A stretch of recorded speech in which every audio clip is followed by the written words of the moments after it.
xubinteenan ma ogtahay waxaynu ku soo qaadan doonaa hal magaalo oo qaadi karta dhammaan dadweynaha adduunka haddii la isugu geeyo waddanka adduunka ugu weyni waa kee jasiirad yar ama waddan yar oo magaciisa aynaan inta badan maqalba balse ka kooban 7,000 oo jasiiradood in ka badan sidoo kale waxyaabaha ku daawan doontaan waxaa ka mid ah barnaamijkeenan magaalada ama gobolka Alaska waxa uu leeyahay 2 bilood ama 760 cisho oo ceed laana ku soo dhawaada aynu ku bilownay ma ogtahay in diyaaradaha laga mamnuucay waa hore in sigaarka lagu dhex cabo laakiin wali ay sharci tahay oo la ogol yahay in aad diyaaradda aad u qaadato oo aad ku dhex isticmaali karto ama ku haysan karto haashtariga ama bahalka sigaarka lagu baqtiyo waa yaab kale waddanka Philippines oo ah aynu u naqaano waddan yar isla markaana aan macluumaad badan laga hayn adduunkana wax saameyn ku lahayn ma ogtahay inuu yahay 7,641 jasiiradood cajiib waxyaabaha kale ma ogtahay inuu ku soo qaadanayna waxa kamid ah ma ogtahay in waddanka Russia ama Ruushku uu yahay waddanka adduunka ugu weyn kaas oo badkiisu dhan yahay in ka badan 17 milyan oo kiiloomitir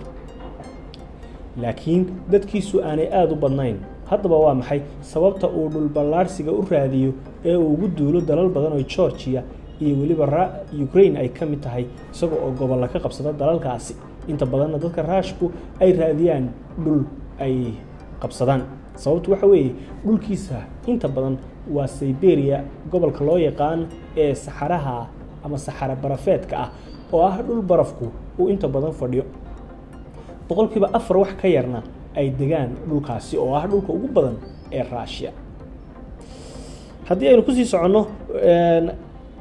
magaca ugu dheer markaad magac isweydiiso ee goobi leedahay intee ayaad ku qiyaasi kartaa haddaba ma ogtahay in magaca ugu dheeri uu ka kooban yahay 85 xaraf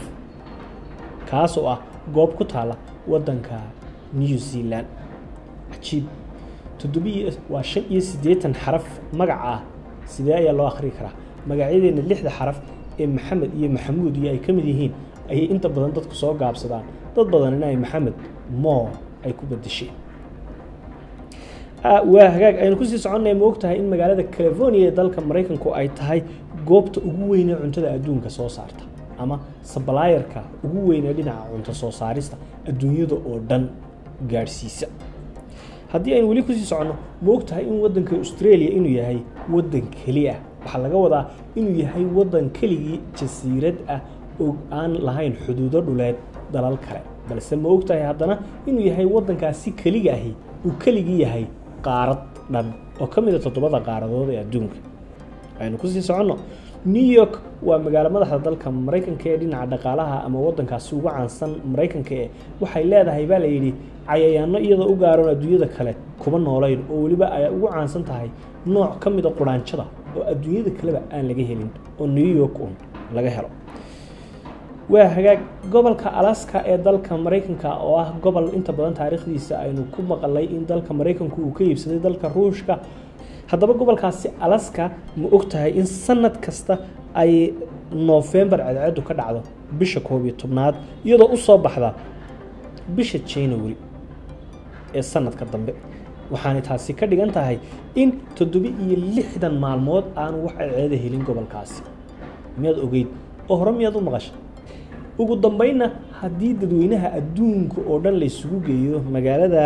Los Angeles ee dalka Mareykanka oo qofba qof uu garabka u saaro ma ogtahay daawade in ay noqonayso ama inay qaadayso magaalada Los Angeles ee dalka Mareykanku dhammaan dadka adduunka ku nool ee 8 bilyan qof ah waa kulli cabir iyo xisaab lagu keenay waa bedka ay ku fadhido iyo waliba deegaankeedu aad u ballaaran iyo dadka adduunka hadii la isu keeno 8 bilyan oo garabka qofba qof uu ugu qabto